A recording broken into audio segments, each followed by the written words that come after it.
So yeah, I regret hitting over 150,000 subscribers on YouTube. And I've learned 3 lessons on creating content that I wish I knew before getting started in this thing. And I want you to learn from my mistakes. I'm gonna put this back.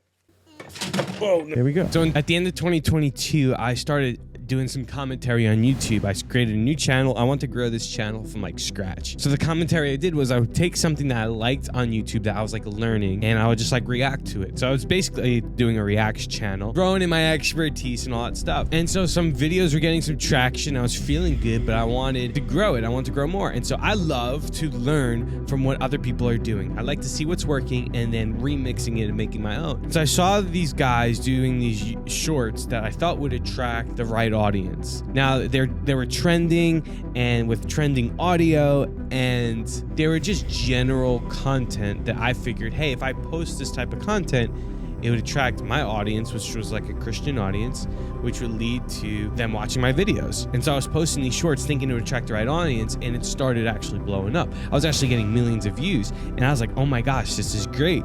And I was getting subscribed, but I would refresh and I was keep getting these subscribers. This was like when YouTube Shorts was on crack. Yeah, I was just getting all these subscribers. I was like, oh my gosh, this is amazing. This is where I learned a valuable lesson. See, I actually did the right thing.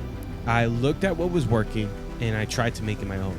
But the problem was I took that too far. So you can actually take really good advice, but if it doesn't match up with what you are doing, it's actually then can hurt you in the long run. And so what happened was, even though I was doing all this stuff, right, it started bringing in the viewers that actually wouldn't work with my content, my long form content, which what really matters.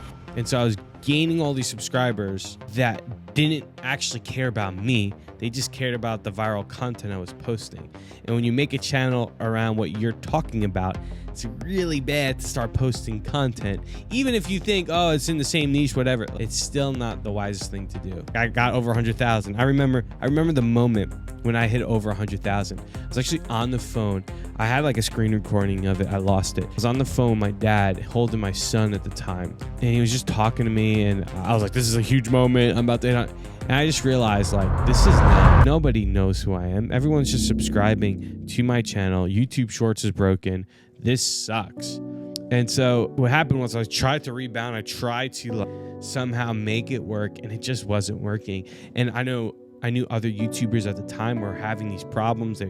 Channels. It was a nightmare of a situation for me, which actually led me into me being creatively depressed. I'll just be honest. Like, I started to hate what I was doing. I was just mad at YouTube. I was mad, not like specifically. I was mad at myself for allowing this to happen, and for me thinking that there was a shortcut. When I did some like heart searching, I realized deep down inside, I thought this was my shot to do something that I like doing and provide for my family. I thought I was going to get the audience that would rally behind me, and I thought, not that I was this viral sensation, because I knew I wasn't, but I thought I could like actually start making money online. Because honestly, like, if we don't know each other, I really don't care about vanity metrics. Like, I don't care really much about that plaque. Even the reason why I have that plaque up there is just to like make you jealous. No, okay.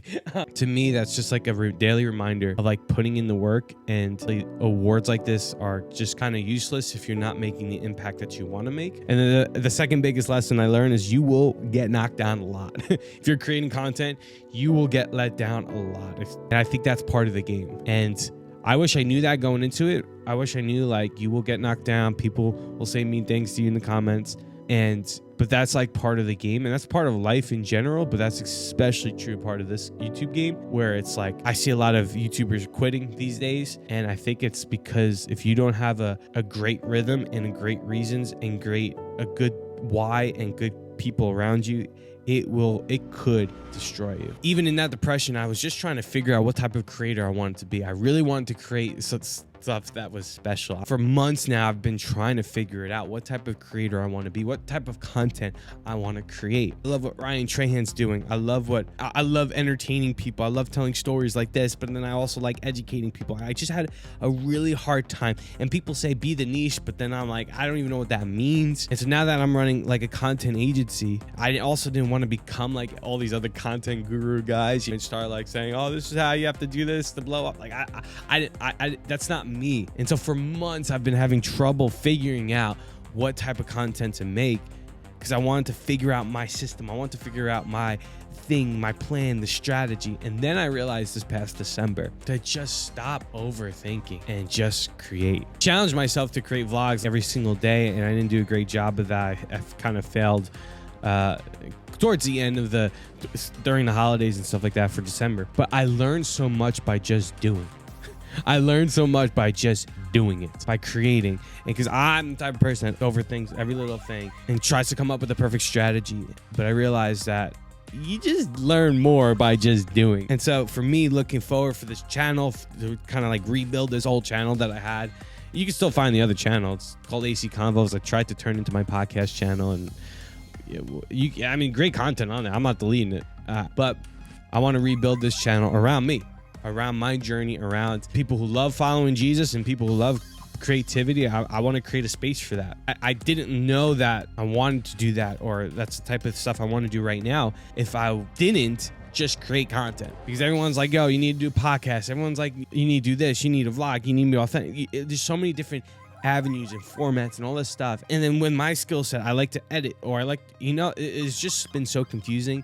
And so instead of just like trying to come up with the perfect system and the perfect format and the perfect that represented me, I just need to do it. Because the truth is, there is nobody else like me. There is nobody else like you. And so the beautiful thing is you can have, and not this like cliche way, but in a genuine way, you have your say and your take and your gifts and your talents that you can contribute to this world. You don't have to be put in this box. I think it's good to start. I think it's actually necessary to start, to look at what other people are doing that you like and then replicate that and make it your own. That's so necessary. But man, just for me, I've learned, and this is a personal thing, it might not relate to you, but I needed to stop overthinking and just create content and connect with people. And so if you made it this far and you love Jesus and you love creativity and creating content and being a creator, this space is for you. So hit that subscribe button. And the truth is, like, my goal, this is to hit 10,000 subscribers on this channel. But those 10,000, really good core fan base of people that love Jesus and love being creative. So that's the vibe I'm going on in 2024. So YouTube now is going to recommend the video that you need to watch, because YouTube knows you better than you know yourself. So hit that video and watch it, and I'll see you on the next video.